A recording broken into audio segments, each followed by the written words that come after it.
You can duplicate and you can design many things using duplicate with rotation.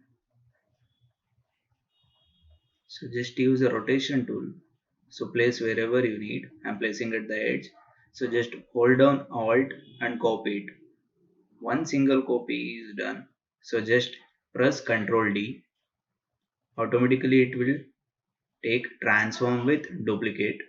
So you can do many designs using these options.